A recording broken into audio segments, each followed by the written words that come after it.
Hola, buenas noches. Vamos a trabajar en esta clase de hoy con es la tercera clase de nivelación. Vamos a ver algunos conceptos importantes que son los conceptos que necesitamos manejar a la hora de trabajar con sistemas operativos de tipo Linux. Tengamos en cuenta, cuando trabajamos con sistemas operativos Linux, que hay mucha terminología que es nueva y por lo tanto esta clase trata un poco de ir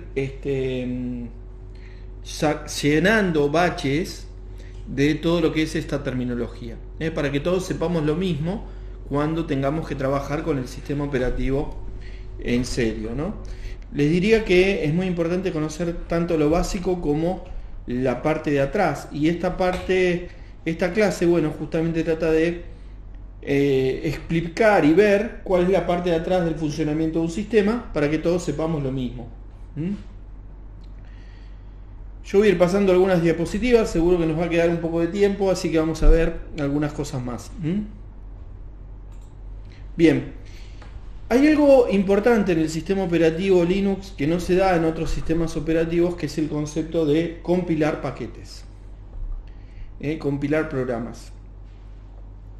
Un compilador es un conjunto, es un lenguaje de programación, ¿no es cierto? Un lenguaje de programación con el cual vamos a trabajar. Un compilador lo que hace es, a estos programas los transforma en un código que se llama código binario. Ustedes lo deben conocer. Hay distintos tipos de lenguajes de programación.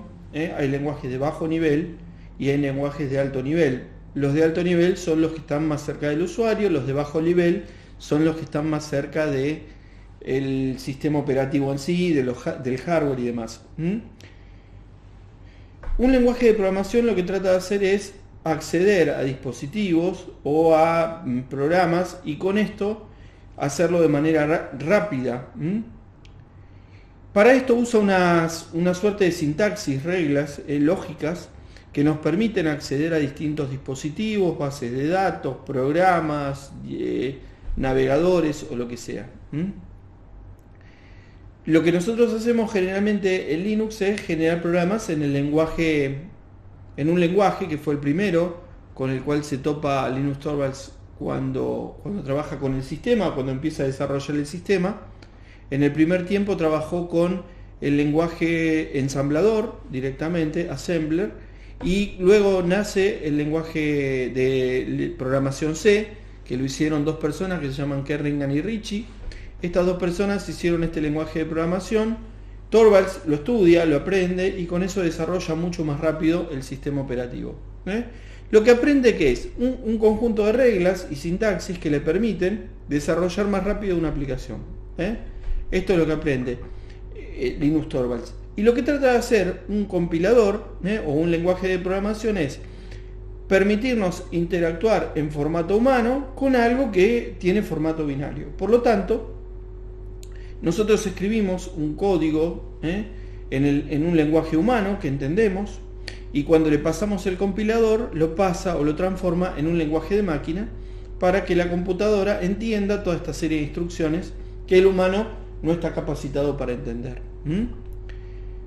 Entonces, nuestro sistema operativo básicamente siempre, o nuestros sistemas operativos Linux siempre tienen un compilador asociado, que en el caso nuestro puede ser tranquilamente el compilador GCC. Hay más, pero ¿por qué digo esto? Porque nosotros en una parte de la materia vamos a estudiar cómo compilar programas, porque para instalar algún driver, para una aplicación que queremos y que no está en la parte de fuentes, esto es necesario que sepamos cómo funciona un compilador y cómo podemos transformar el código que escribimos en lenguaje humano en un lenguaje de máquina.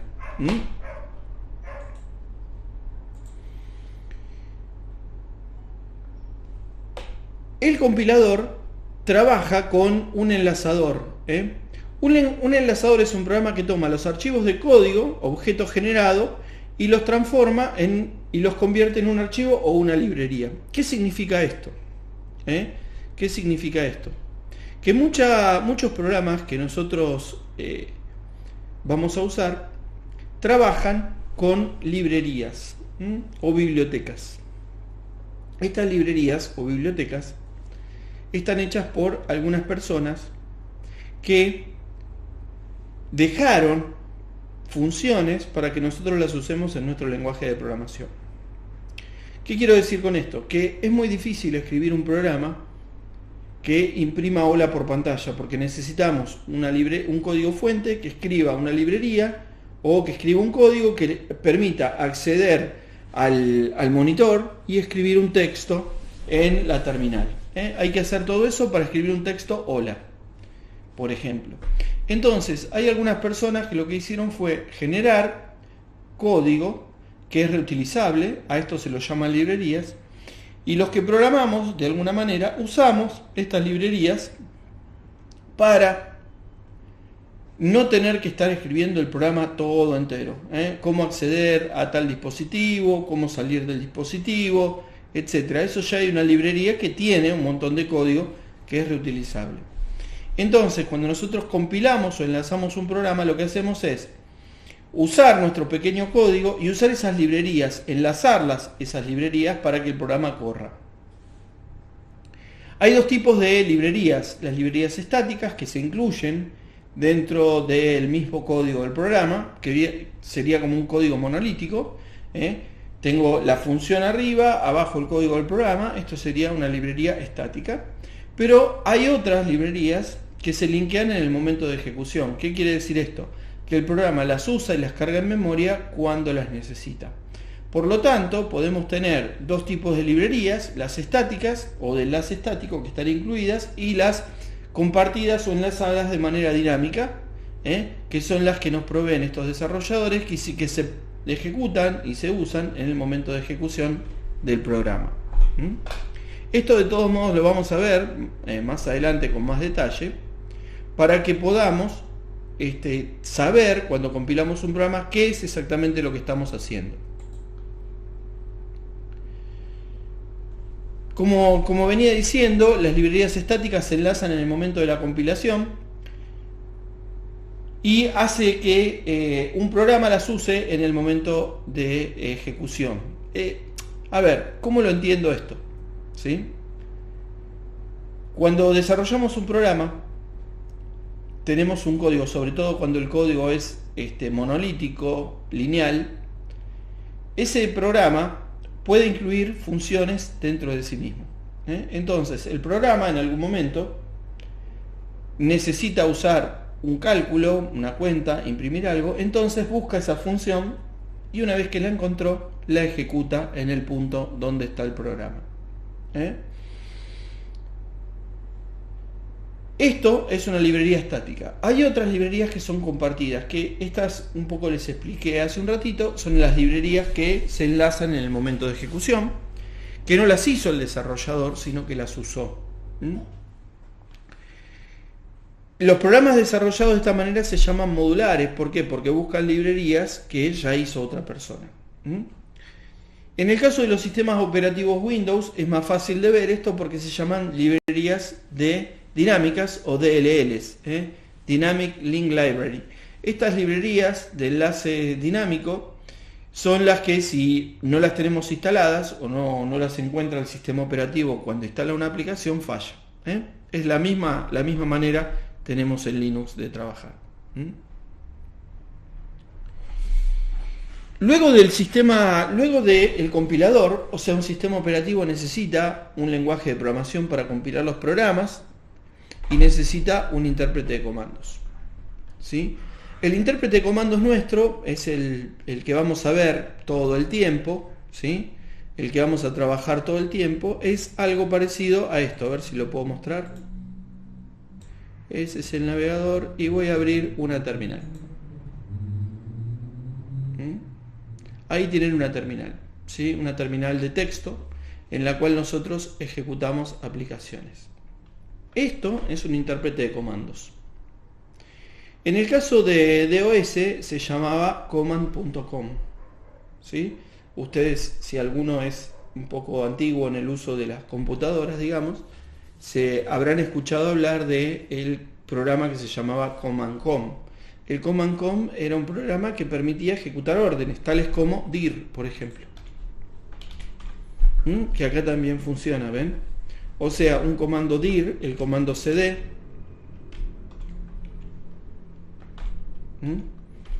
el comando dir, el comando cd, el comando cls o borrar pantalla. Había un montón de comandos, el comando tree, había un montón de md para crear directorios, había un montón de comandos que podíamos usar en DOS para trabajar, básicamente. La computación de todos modos siempre se basa en archivos o directorios. Son estas dos cosas nada más que tenemos que administrar siempre. El intérprete de comandos lo que hace es tener una serie de órdenes. El sistema guarda una serie de órdenes que se llaman comandos, y lo que hace el intérprete justamente es ejecutar esos comandos. Para eso los tienen que encontrar, y este entorno de caracteres tiene variables que nos permiten encontrar los comandos que podemos ejecutar, esos que se llaman variables de entorno. El intérprete de comandos no es solamente algo que permite ejecutar un comando, sino que también es un lenguaje de programación en sí mismo. Tiene instrucciones lógicas tales como for, while, if, el if, case. Tiene un montón de instrucciones de programación que se pueden usar. También, de nuevo, les quiero decir que en algún momento en el curso vamos a ver y trabajar justamente con scripts, que van a hacer que vamos a crear pequeños programas que son interpretados por el shell, este intérprete de comandos que nosotros tenemos acá y que lo estamos viendo. Mucho del trabajo diario del sysadmin, el sysadmin, o sea nosotros, o lo que pretendemos del curso, va a estar, lo vamos a hacer todo el tiempo, vamos a estar trabajando en esta línea de comandos. Todo el tiempo vamos a estar trabajando en esta línea de comandos. ¿Qué vamos a hacer en esta línea de comandos? Ejecutar comandos, instalar, actualizar el sistema, borrar archivos, crear usuarios, borrar usuarios, ver procesos. El intérprete de comandos es la parte fundamental que nos toca a los sysadmin para poder comunicarnos eficientemente con el sistema. El intérprete de comandos en Linux no es uno solo como era en DOS, que era solamente el Command Com. Nosotros acá tenemos un montón de intérpretes de comando que podemos utilizar. El intérprete de comandos es una parte, como dice aquí, fundamental del sistema operativo. En DOS teníamos el command.com. En Linux tenemos muchos, tantos como si personas que se dedicaron a desarrollar este tipo de aplicaciones queríamos. Dentro de todas las que son las más comunes, nos encontramos con el Korn Shell, que viene de Unix. A mí me resulta muy duro, no aprendí con este shell. El CSH, que es un shell que tiene similar sintaxis de programación al lenguaje C, y uno que vamos a usar nosotros que se llama Bash. En Unix el Bash se llamaba Shell, SH, pero el de hoy, el que usamos nosotros, se llama Born Again Shell, Bash, Born Again Shell. ¿Por qué? Porque hay una persona que se llama Born que lo hizo nuevamente para Linux. Esta misma persona que lo había hecho para Unix lo volvió a escribir para Linux y lo dejó libre. Otro es el TCSH. El TCSH tiene características del lenguaje de programación C y características de Bash.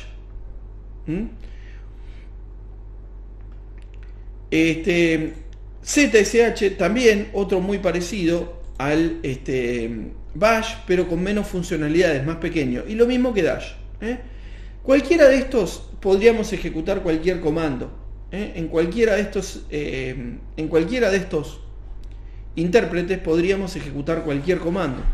Porque los comandos no son parte del intérprete. Los comandos se guardan en directorios como bin, sbin, bin, sbin, barra sbin. Ahí nos vamos a encontrar con muchos comandos en el sistema. ¿Sí? Los comandos están fuera del shell. Lo que hace el intérprete es ejecutarlos. Y también no solo los ejecuta, sino que permite ejecutarlos con una cierta lógica. Esto es lo que diferencia a todos los shells. Lo que diferencia a los shells es justamente la capacidad de crear comandos, cómo crear scripts. ¿Qué lenguaje, cómo es el lenguaje de programación para trabajar con scripts dentro de un bash, dentro de un shell? ¿Por qué digo esto? Porque en algunos shells, un if, el ciclo if se escribe de una determinada manera, en otros se escribe de otra manera. Para ponerles un ejemplo, ¿qué es lo que hace un shell? Ejecuta comandos. Este es un comando, cd barra. ls, otro comando.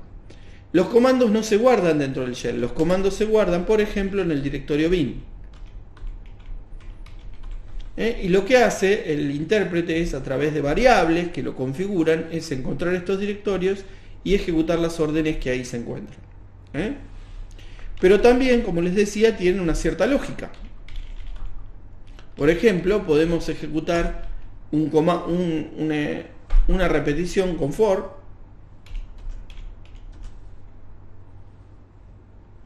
de esta manera, simplemente para que lo vean, para que entiendan de qué se trata, qué es un shell. Esto lo que va a hacer es imprimir simplemente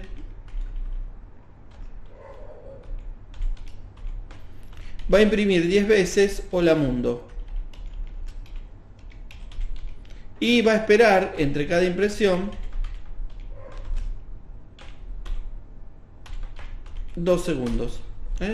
Entonces lo que va a hacer es escribir hola mundo 10 veces, esperando 2 segundos entre cada impresión. Esto hace un intérprete de comandos. Ejecutar pequeños programas. Ustedes dirán, bueno, ¿de qué me sirve a mí ejecutar un programa que escriba hola mundo 10 veces? Bueno, puede ser un programa que agregue 10 usuarios, puede ser un programa que borre determinado texto en un archivo, puede ser un programa que busque palabras, que con esas palabras tenga que armar otro archivo, etcétera, ¿no? Se me ocurren infinidad de cosas. Y fíjense una cosa importante, el shell lo que tiene es que se ejecuta línea por línea, línea por línea. O sea, podría ejecutar este mismo comando todo en esta misma línea, fíjense, en una sola línea, pero el shell es tan bueno que lo que me permite hacer es leerlo de manera más fácil trabajando en múltiples líneas. O sea, el intérprete de comandos no solo permite trabajar con una sola línea de comando intérprete para interpretar una orden, sino que nos permite también trabajar en lo que se llama el multilínea. El multilínea es útil porque nosotros estamos acostumbrados a leer una cosa debajo de la otra, poner las cosas con tabulaciones para entenderla más fácil. Esto llega desde acá hasta acá. Lo puedo escribir, fíjense, todo en una línea como acá, o lo puedo escribir una línea debajo de la otra, como lo hice acá.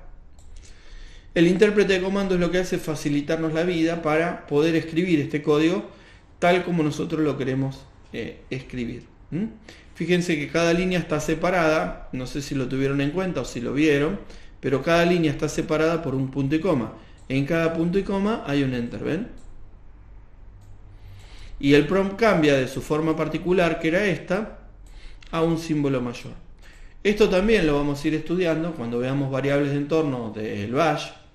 Van a ver que se pueden cambiar todas estas variables de entorno para que nos resulte más cómodo el tema de trabajar con el intérprete de comandos. Siguiente punto importante. Un término que se usa mucho en Linux, y que lo van a encontrar muchísimo en Linux, es el término de kernel o núcleo. Lo que hace el núcleo básicamente es permitirme utilizar la computadora. Para esto, interactúa directamente con el hardware. ¿sí? Interactúa con las placas de red, con el teclado, con el mouse, con el monitor, con todo lo que uso, con el intérprete de comandos. Entonces el kernel es la parte fundamental, y para esto lo que hace es administra la memoria, administra el file system, los directorios del sistema. File system tiene que ver con discos, particiones de disco. La administración de dispositivos de entrada-salida, teclado, video, todo lo que nosotros estamos acostumbrados a usar todo el tiempo.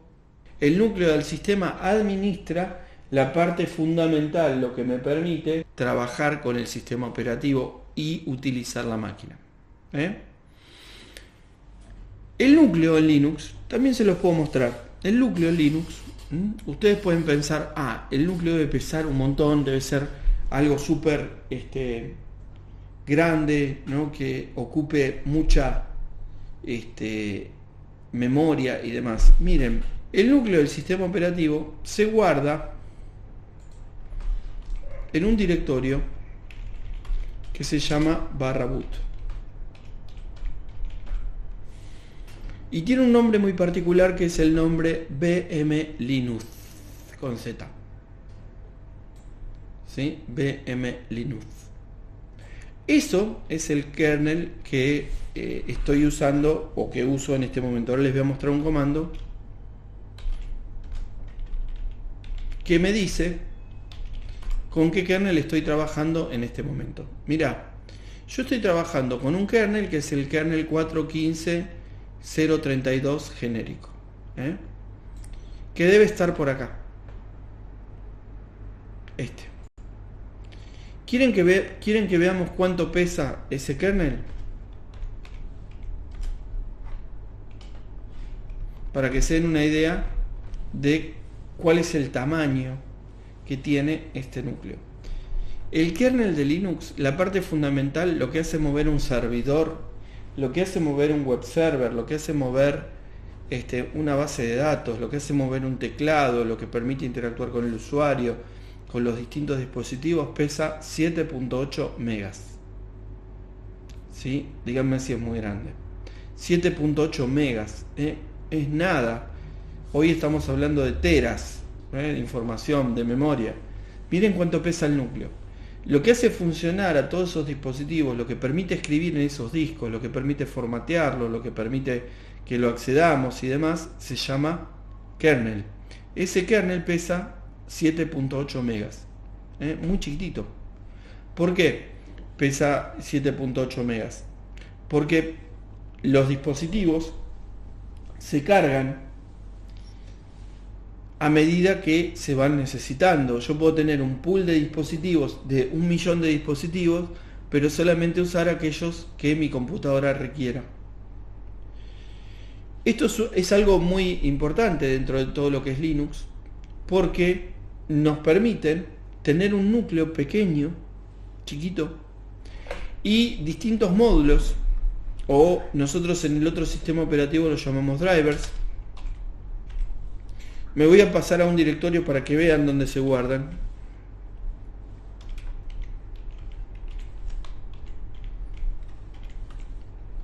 Acá me pasé al directorio que tiene los drivers del núcleo que estoy usando en este momento. cd kernel, drivers, vamos a poner un ejemplo, net. Drivers de red. Yo podría usar cualquiera de estos que están acá. Cualquiera de estos drivers que están acá. ¿Sí? También estos son de red física.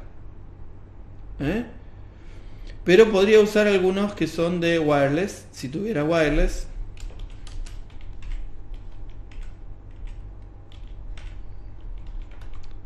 Si tuviera wireless, algún dispositivo de tipo wireless, podría usar alguno de los que están acá. Por ejemplo, si tengo una Broadcom, podría usar alguno de los drivers de Broadcom, que tiene el kernel para poder trabajar. ¿Sí? Estos son los que tiene por default, los que instaló según lo que yo necesitaba. Ahora, muchas veces uno necesita o tiene un driver que no está incluido dentro de lo que las personas que hicieron el kernel de Linux habían pensado. Entonces recurrimos a algún desarrollador que haya desarrollado un driver, o la misma empresa que no lo liberó el driver pero tiene el código fuente, y después lo podemos compilar. Y volvemos a la pregunta del principio, ¿no es cierto? ¿Qué es un compilador? Algo que transforma código fuente en código de máquina. Si nosotros entendemos todo esto en conjunto, vamos a poder luego no solo compilar un programa que guarde un dato en una base de datos o que imprima algo por pantalla, sino que también vamos a poder compilar drivers para que funcionen dispositivos dentro de nuestra propia máquina. Y si somos todavía más, necesitamos más, queremos hacer más, podemos especializarnos en algún lenguaje de programación de bajo nivel como C y desarrollar nuestros propios drivers. O sea, todo esto se puede hacer sin ningún problema. Desarrollar nuestros propios drivers. Conclusión: en Linux nos vamos a encontrar con un núcleo, ¿sí? Un núcleo. Ese núcleo nos va a permitir usar la computadora, usarla. Es muy chiquito. ¿Por qué? Porque cumple las funciones básicas: administrar recursos, memoria, procesador y swap. Todo lo demás lo deja librado a drivers. Drivers aquí se llaman módulos. Estos módulos permiten cargarse dinámicamente a medida que se van necesitando y que podamos acceder a los dispositivos. El núcleo de Linux fue desarrollado por Linus Torvalds y lo dejó libre, como habíamos visto en la clase pasada o la anterior, para que todo el mundo lo use. Dejó libre este kernel Linus Torvalds y fue usado por miles y miles y miles de personas a lo largo del mundo.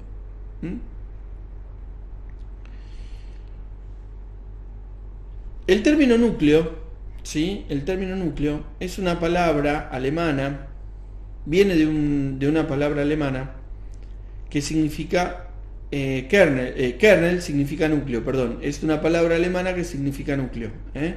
El término kernel significa núcleo y hace referencia a la parte fundamental del sistema operativo. Una cosa importante es que muchas veces se confunde decir el kernel es el sistema operativo en sí. No. El kernel es una parte importante del sistema, pero necesita herramientas para que se complementen con todas las herramientas del sistema. Por ejemplo, el kernel solo no puede acceder a los comandos, entonces necesita un intérprete que permita que los usuarios tengan el comando, ¿sí? que puedan acceder al comando. O sea, el kernel solamente pone en funcionamiento la máquina, pone en funcionamiento los dispositivos, pero luego hay programas específicos que nos permiten complementar el núcleo, hacer que el humano sí realmente pueda conectarse con ese hardware que el kernel dejó disponible. Esta página se llama www.kernel.org. Esta es la página que desde donde todo el mundo se descarga los núcleos y se compila. Esta página, fíjense que está auspiciada por grandes empresas. Fíjense quiénes son. Por ejemplo, hay una que seguramente la conocen, que es esta que es Google. Esta página, si no conocen Red Hat, no conocen Packet, no conocen Fastly o Const Linux o Pure Storage o la Linux Foundation, puede ser que conozcan a Google, que es uno de las empresas, digamos, que toma el kernel de Linux y lo compila para su versión de Linux, que es Android. Entonces, la historia del kernel empieza hace muchos años en esta página. donde Linus Torvalds cuenta y dice por qué hizo el sistema operativo. Hace poco cumplió 30 años el kernel de Linux. Fíjense, ¿sí? En el 2002 comenzó el sistema operativo. Bueno, esta página, ¿no?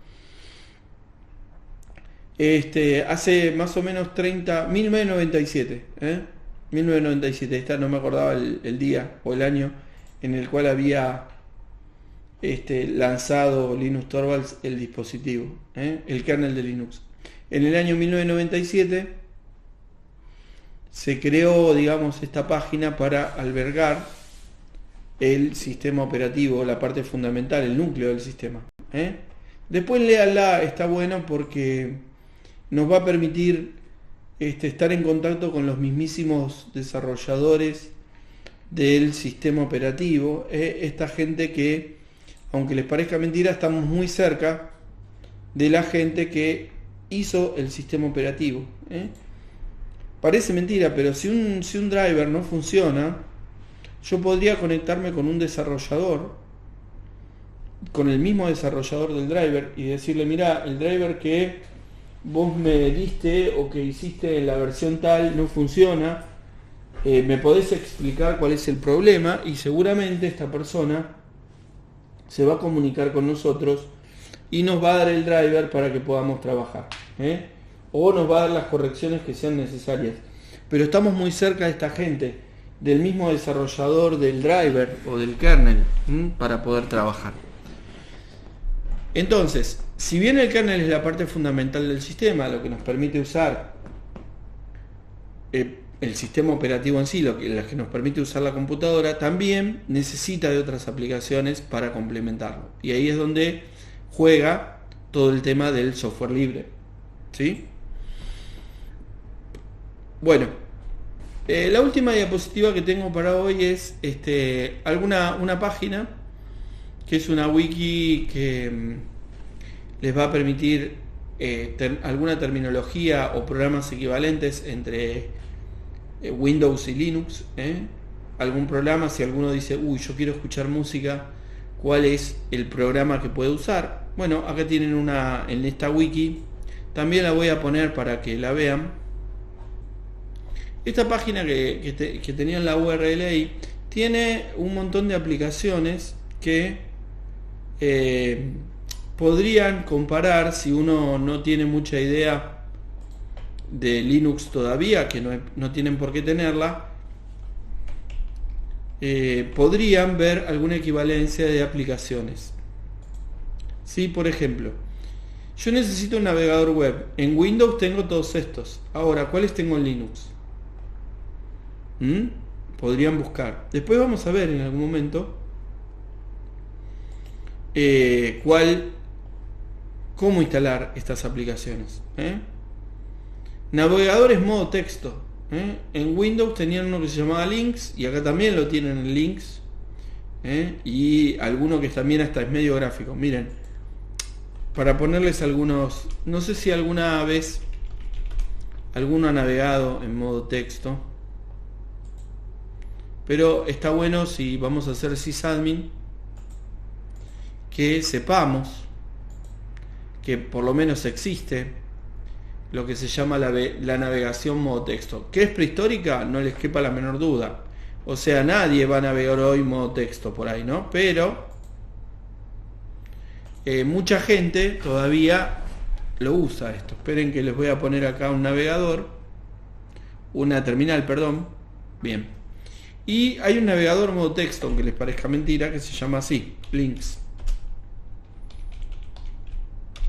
http://www.google.com. A ver cómo se ve la página de Google.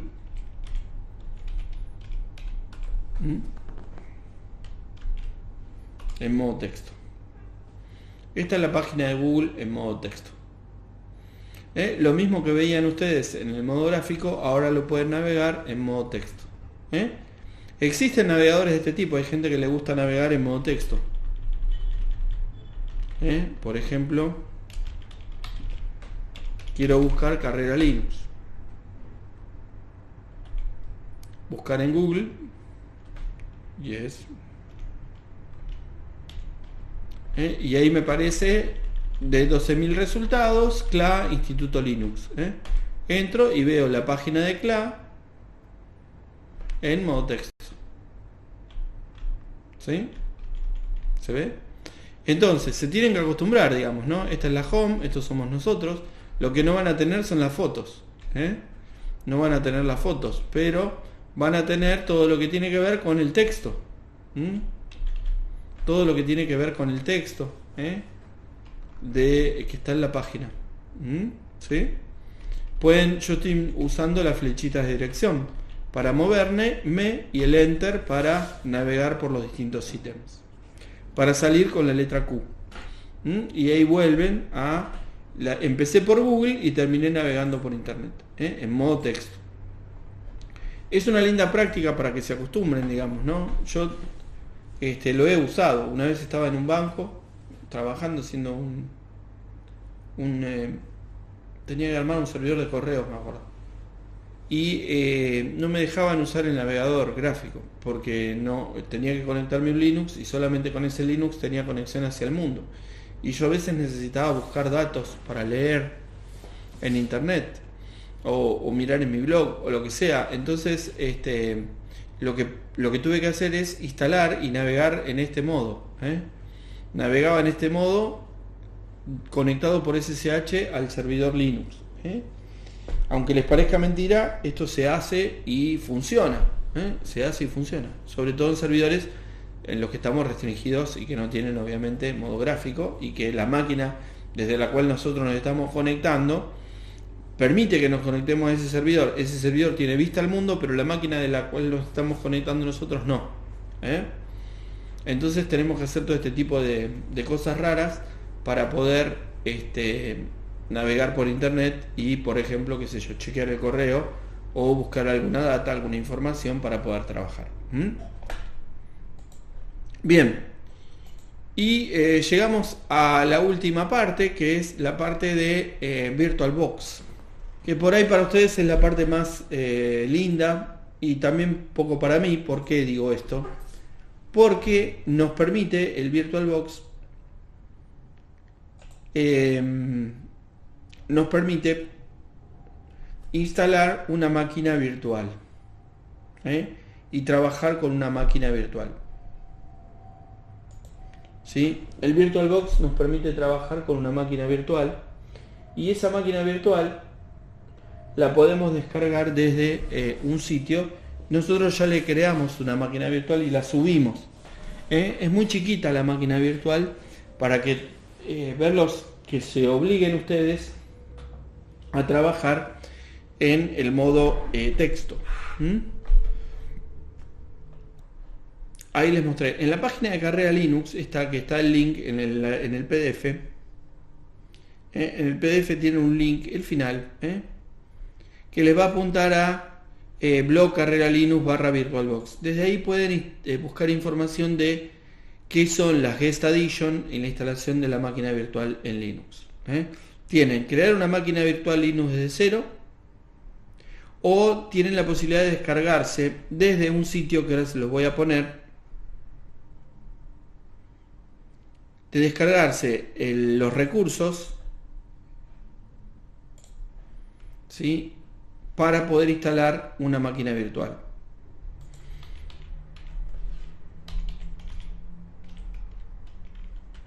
VirtualBox.org,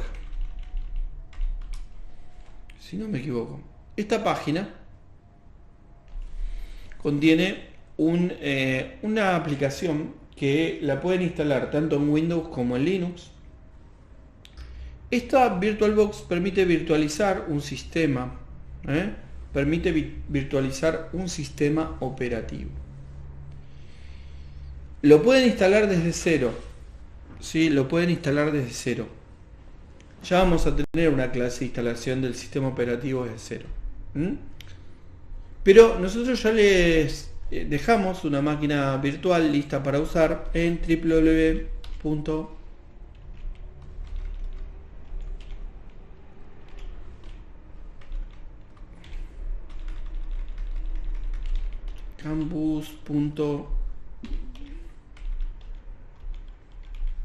linuxadistancia.com/recursos. En esta página tienen una máquina virtual Debian 9 en modo texto. Si ustedes la descargan, esta máquina virtual en modo texto, yo la estoy descargando ahora. Creo que la tengo igual instalada. Ahora la voy a parar esto, porque posiblemente si no se me corte un poco la conexión. ¿Sí? Ustedes pueden descargar esta máquina virtual Debian 9 en modo texto. Y una vez que la tengan instalada, una vez que la tengan descargada, la van a poder importar a VirtualBox y la van a poder usar. La van a poder descargar a VirtualBox y la van a poder usar. Ahora les voy a mostrar cómo funciona el VirtualBox. El VirtualBox, instalarlo es doble clic para que instale, ¿no es cierto? Y esto se instala solo. Tienen que entrar a la parte que dice Downloads, descargarse la versión de acuerdo al sistema operativo que tengan. No es necesario que por ahora tengan Linux, pueden tener cualquier sistema operativo. Instalar el VirtualBox, ¿sí? Y sobre ese VirtualBox correr la máquina virtual de Linux y probar todo lo que tenga que ver con Linux ahí. Yo lo voy a abrir ahora en un momento y se los voy a mostrar, si me dejan un segundito. Voy a abrir el VirtualBox y les voy a mostrar cómo importar una máquina virtual y cuáles son los truquitos que tienen que usar para no caer en no poder conectarse desde la máquina virtual al host y así sucesivamente. Ahora les voy a presentar el VirtualBox. Esta es la página de descarga.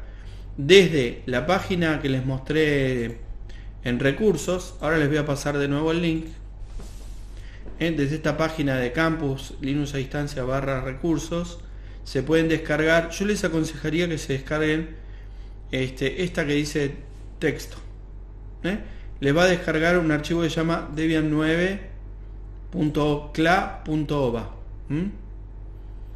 ¿Sí? debian9.cla.ova. Ese archivo se los va a descargar. Ahora les voy a mostrar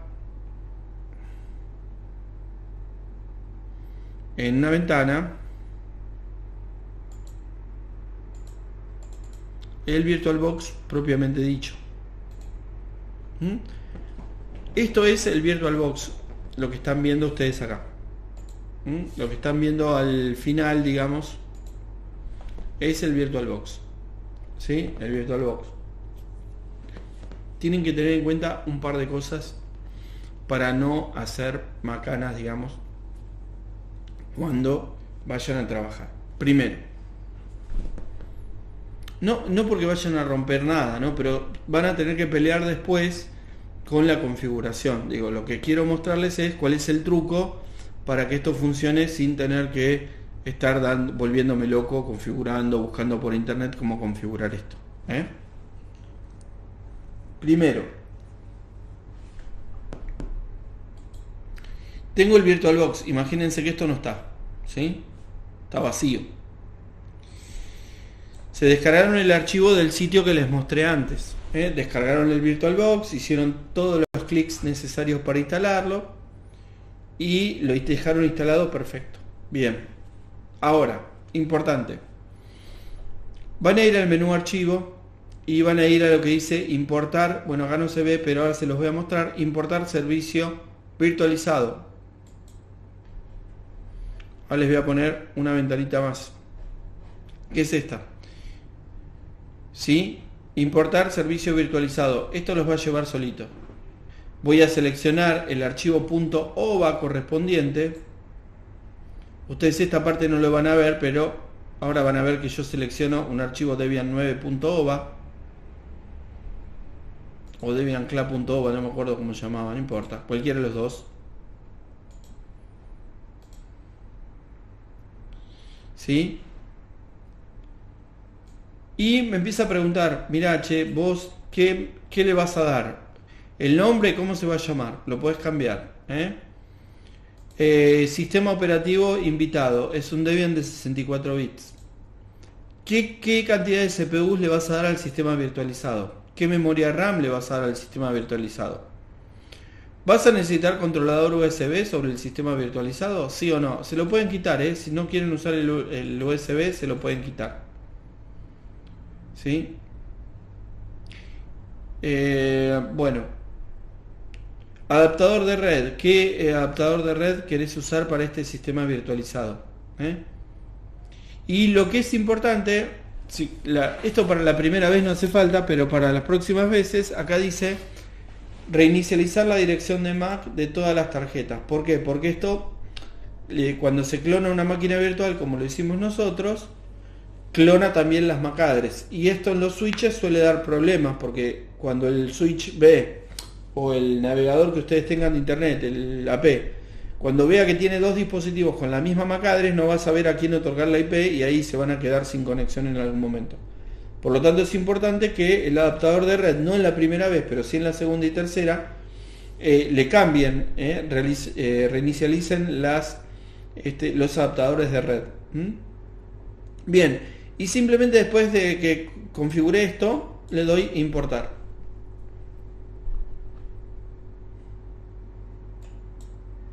¿Sí? Le doy importar. Una vez que lo importo, el sistema, ¿sí? Una vez que lo importo el sistema, me va a quedar algo así. Yo no lo importé porque si no iba a tardar mucho.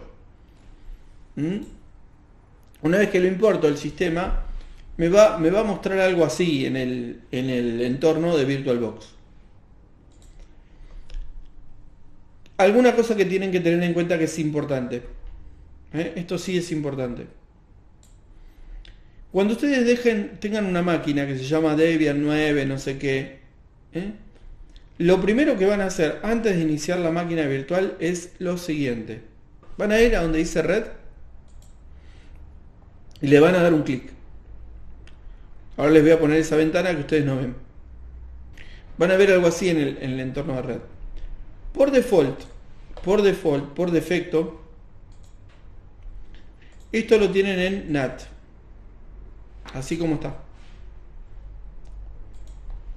El problema es que ustedes no tienen configurado NAT en el host, o sea, en la máquina de abajo. Por lo tanto, esto va a quedar como una red aislada del resto de las máquinas de red que tengan en la casa, por ejemplo. Y ustedes lo que quieren es tener un Debian o un sistema operativo cualquiera virtualizado, pero que sea parte de la red del hogar, para que puedan interactuar con otras máquinas. Entonces lo que tienen que hacer acá es entrar a red y, bueno, primero decirle habilitar, pero segundo lo van a configurar esto como adaptador puente.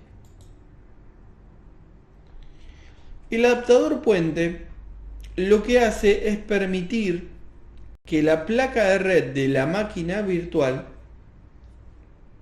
se conecte directamente con la configuración de red que ustedes tienen en la casa, en la oficina o en donde sea.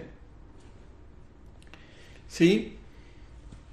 Entonces, lo que va a pasar es que esta máquina virtual que ustedes están instalando, que se llama Debian 9, permite interactuar con el resto de las máquinas de la empresa o de la casa que ustedes están trabajando.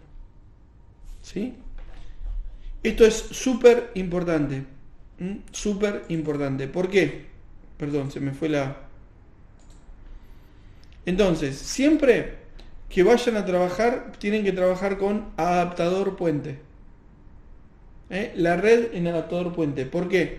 Porque esto va a permitir que la máquina virtualizada forme parte de la red de la casa. Forme parte de la red de la casa. ¿Está? Esto es súper importante. O sea que va a trabajar como una máquina independiente más. Cada vez que la prendan, esta máquina va a estar trabajando en la red de ustedes. ¿Sí? Como una máquina más. ¿Sí? Después de que la hayan instalado la máquina virtual, así como les dije, importar, que hayan tenido en cuenta esto que les dije, que la red esté configurada como adaptador puente, la van a prender a la máquina. le van a dar clic en prender a la máquina virtual. Y lo que van a ver es algo como esto, ¿sí? Que la máquina virtual, bueno, esta se ve que la apagué mal, prende y va a arrancar. Va a arrancar la máquina virtual. Y ahí pueden empezar a trabajar con la línea de comandos. Esperen que voy a agrandar un poquito esa terminal para que la vean más clara. Ahí pueden trabajar con la línea de comandos. ¿Sí? Si ustedes se olvidaron de configurar la placa de red de la máquina virtual como adaptador puente, aquí abajo tienen de nuevo la placa de red para poder configurarla. Abajo tienen como un iconito, ¿sí? Tienen como un iconito que les permite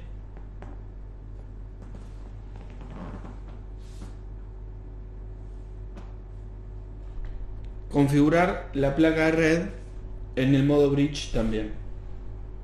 El modo bridge, ¿qué significa? Que la placa de red funcione como funciona un dispositivo cualquiera dentro de una red. Como si fuera un dispositivo más dentro de la red. Y acá ustedes ya pueden empezar a trabajar con el usuario root y la clave que está en la página, alumno 01, lo que decía ahí, para poder empezar a trabajar con la máquina virtual. ¿Está bien? Importante entonces, descargar la máquina virtual y luego de descargarla pueden empezar a trabajar con ella teniendo en cuenta esto que les digo, que la red la configuran en el modo bridge. ¿Por qué la configuran en el modo bridge?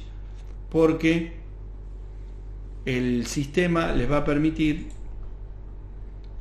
trabajar con la máquina virtual como si fuera una máquina más adentro de la red. Entonces, importante, descargar la máquina virtual. Ahora voy a poner de nuevo el navegador para que lo vean. Descargar la máquina virtual desde este link que tienen ahí, que se llama campuslinuxadistancia.com/recursos. En esto se van a descargar el Debian 9 modo texto y van a ir al VirtualBox. Van a ir al VirtualBox y una vez que vayan al VirtualBox van a importar la máquina virtual, y una vez que le importen la máquina virtual sin prenderla, van a configurar el dispositivo de red en el modo bridge. ¿Para qué van a configurar el dispositivo de red en modo bridge? Para que la máquina virtual se comporte como si fuera una máquina virtual dentro de la red. En la próxima entrega, o sea en la próxima clase, lo que vamos a hacer es instalar desde cero un sistema operativo sobre VirtualBox, para que si ustedes no quieren usar esta máquina virtual que tienen ahí en el campus o en recursos, puedan usar esta máquina virtual que ustedes crean, la que ustedes crean y la que ustedes le van a ir dando su forma. Van a instalar un sistema operativo mínimo y le van a ir dando el perfil que ustedes quieren. Para ir avanzando para la próxima clase, les voy a mostrar desde dónde pueden descargar lo que necesitan. Van a ir a un sitio que se llama www.debian.org, y en debian.org, aquí arriba, arriba a la derecha, dice descargar Debian 9.5. Bueno, es un instalador de red, dice ahí, ¿no? Ustedes no lo ven porque está chiquitito, pero no importa, se los digo, después ustedes cuando entren lo van a leer. Descargar Debian 9.5, el instalador por red para PC de 64 bits. Esta instalación, esto si lo empiezan a descargar, van a ver que es una instalación mínima. Es mínimo. Tiene lo básico para poder instalar el sistema. Si ustedes después quieren instalar un entorno gráfico, lo pueden instalar. Si quieren instalar un web server, lo pueden instalar. Si quieren instalar un navegador, sobre entorno gráfico, lo pueden instalar.